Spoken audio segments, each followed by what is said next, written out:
Welcome to Sinister Heroes. I'm your host, Danny Iniquitous. Thank you for tuning in. Today's episode, we're going to talk about the Phantom Rogue. This is a very cool subclass. It came in during Tashas' Cauldron of Everything. So I'm very excited about it. It's right up my alley. We love the undead here. This definitely gives you all those nice little story points. So if you like what you see, like what we do, please like, share, subscribe, and we're going to jump right into the video. With the Phantom Rogue, you gain this incredible little flavor text right before the explanation as to what the class abilities are, and I really encourage you to take the time and read through it, because the Phantom Rogue has a specific tie to either necromancers or death deities or religions based around death deities, and the Shadow Fell, where a lot of these abilities came from and are stolen from, because it's based around this transference of life energy. It's a very cool subtext, it's a very cool concept to build your character around, and I think you should really do yourself a favor by taking the time and reading it through. That being said, when you choose this archetype at level 3, the first ability you get is called Whispers of the Dead. This is a pretty cool ability. Considering you're a rogue, you have a lot of proficiencies and skills and abilities, which is great. This lets you choose one every long rest. So if you're going into a place that you might need something specific, you can pick up one or switch it out whenever you feel necessary. It's a great thing to have, because all these adventuring skills and tool proficiencies can come up randomly, or you might get a little idea that you might be needing them soon, and it's a great way to grab one of those things just to be a little extra prepared. The second ability you get at level 3 is called Wails from the Grave. I love this ability. I think it's great. I think the flavor text behind it, I think being able to describe it is going to be really cool.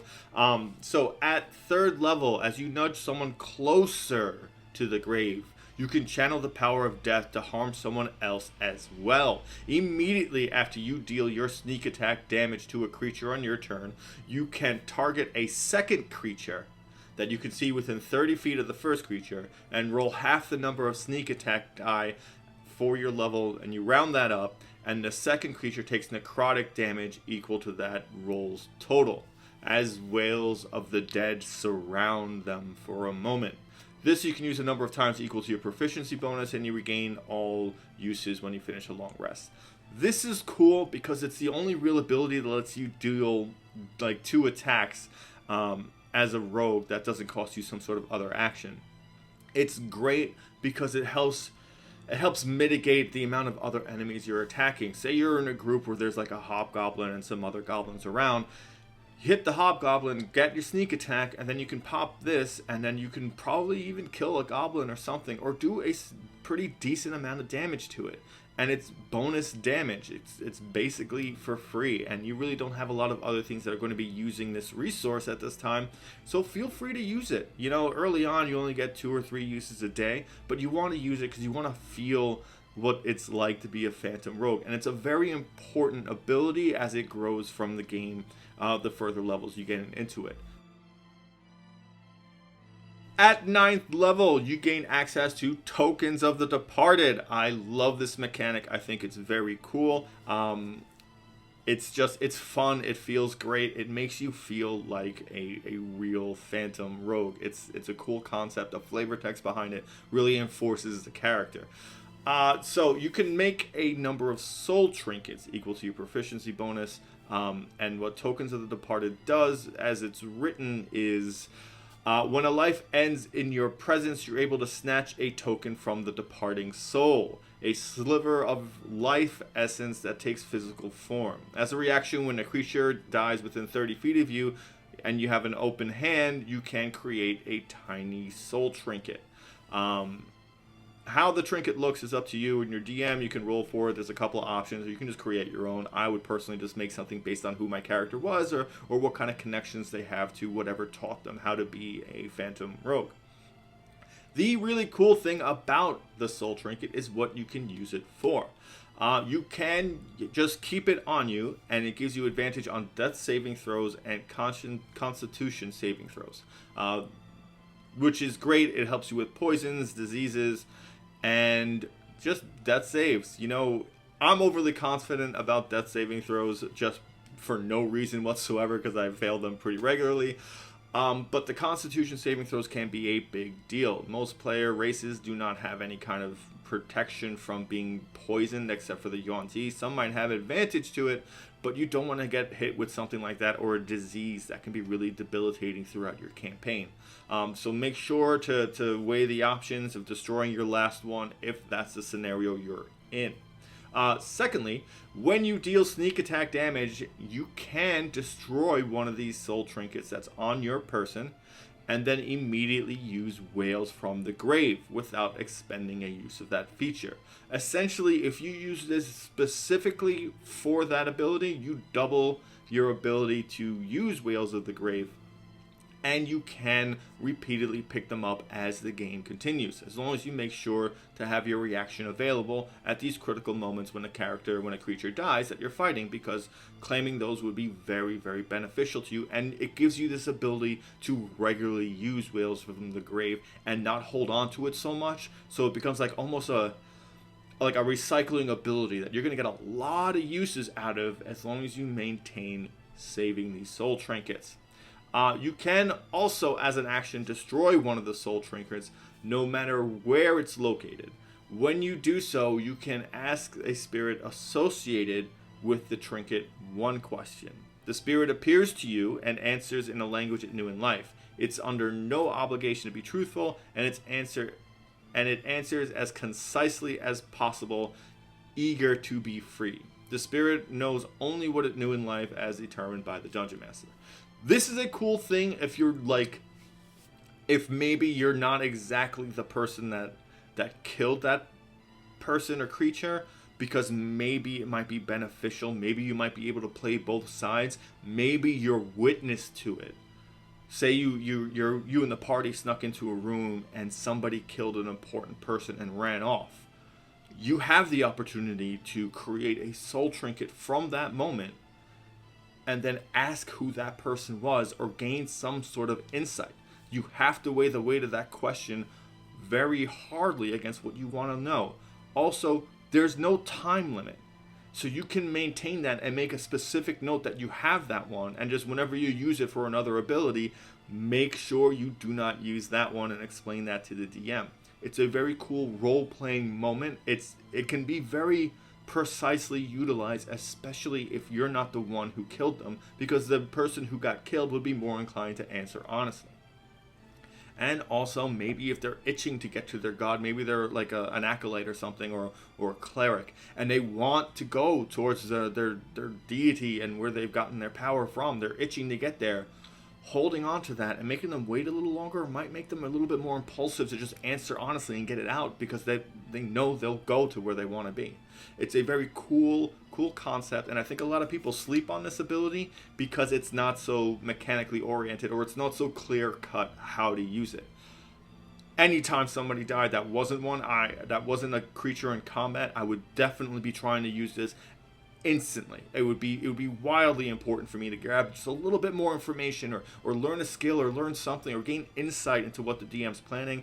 If you're planning to play this role and this subclass, talk to the DM specifically about this and make sure those things are okay, because he might want to include that, or that might already be part of the story, but it will give you an option to do so, especially if you come across maybe a caravan that got attacked and you need to know what happened and someone's still clinging to life. Get as much information as they can, grab that soul trinket, ask one final question, and let them go on to their next life. It's a wonderful thing that you can do to really gain a little bit more information. At 13th level, you gain access to Ghost Walk. Now, I know a lot of campaigns usually end right before this, or maybe you'll be able to squeak a couple of levels more, but this is a very cool ability, and I'll tell you why in a moment. First off, Ghost Walk lets you phase partially into the realm of the dead, becoming like a ghost. As a bonus action, you assume a spectral form.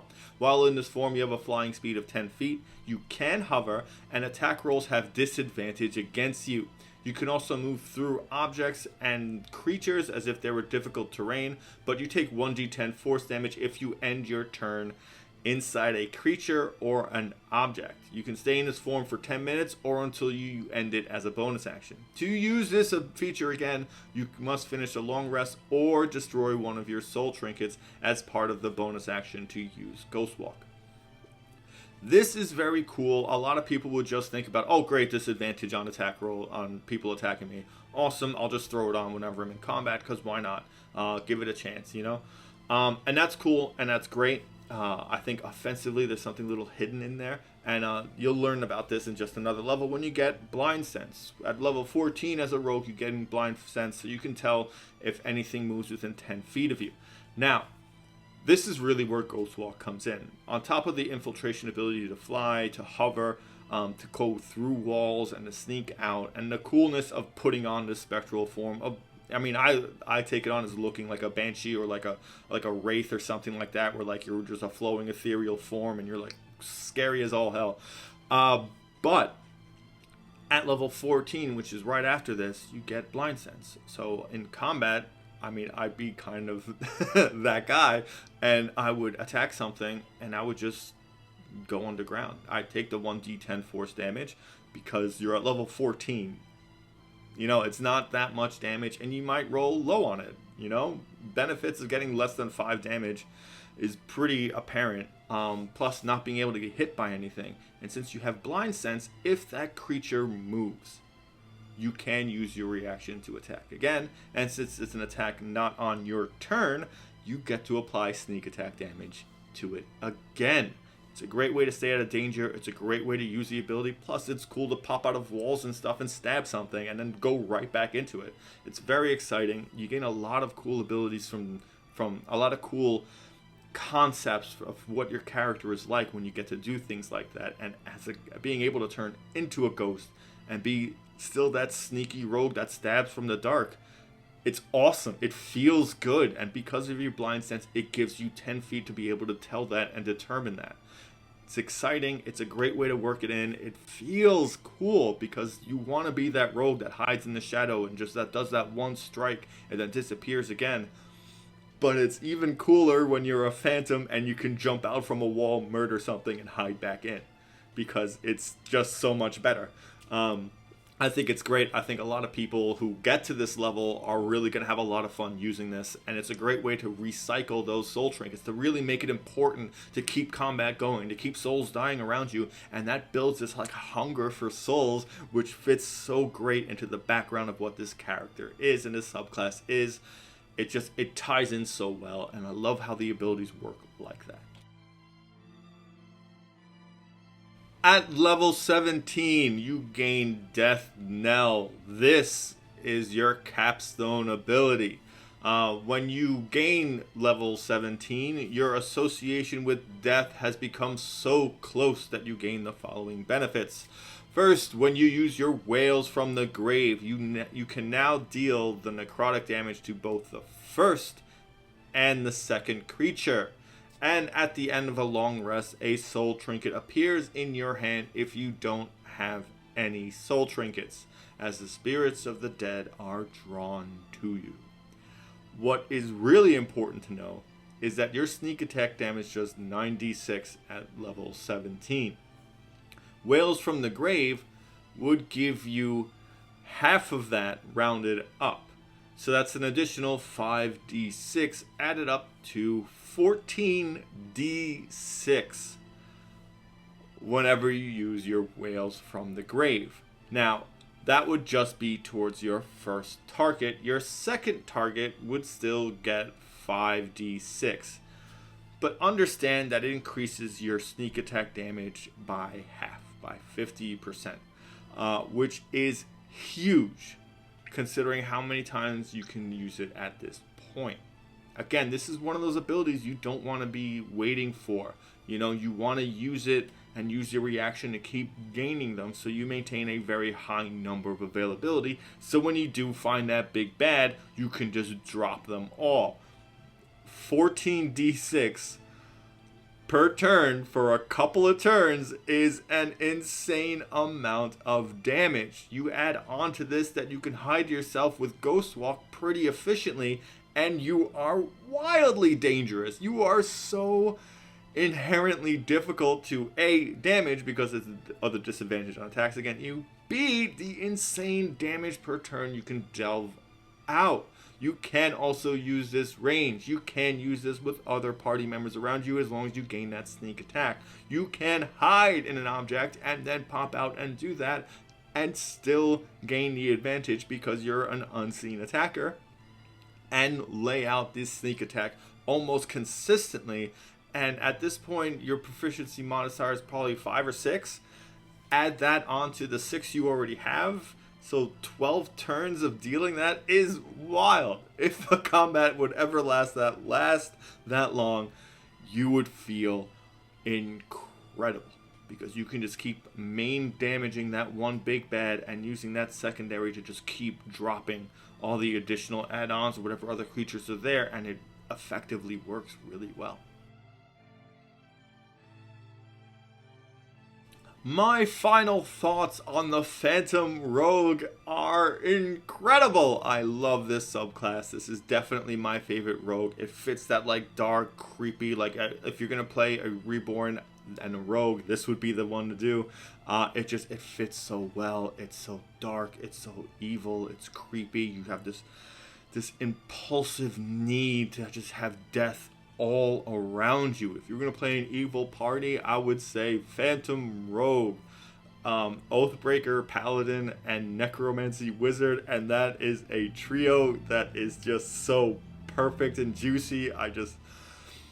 I'm almost drooling at how cool that is as a concept. I think it's awesome. I think it's so cool to be a Phantom Rogue. The abilities you gain, the Ghost Walk, the Wails from the Grave, it feels thematic, and the Soul Trinket resource I think is cool. Again, I think it's cool to have these and just to really feel that you've bound souls to you for your own personal use, and then you get to use them for whatever you feel is necessary, however you want to use it, or just for your own preservation of life.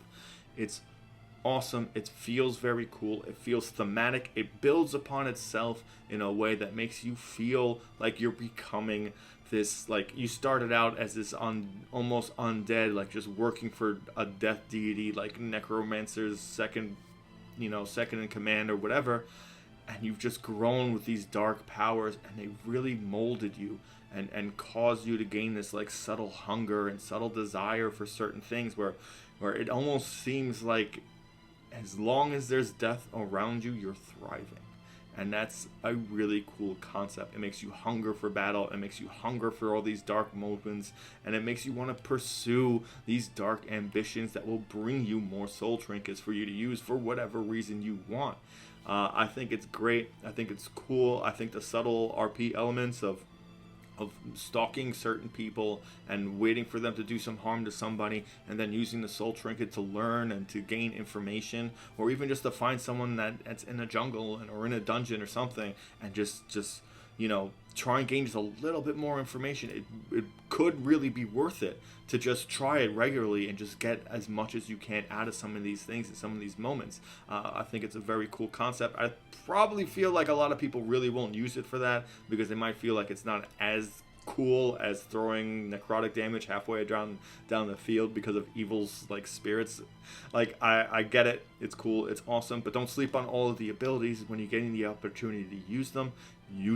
It's very cool to feel that way, and you want to gain as many abilities and use them, because a lot of people gain these skills and they never use them. They go whole campaigns without using these abilities, and whether they work all the time or they don't work all the time, or they're only really useful in certain scenarios, using them makes you feel definitively like your class. And using them helps build the story you built around your character, because your backstory and your skills and your class and who you are should really meld together really well. If you want to play an undead character, if you want to play someone that's just dancing in between life and death, this is perfect.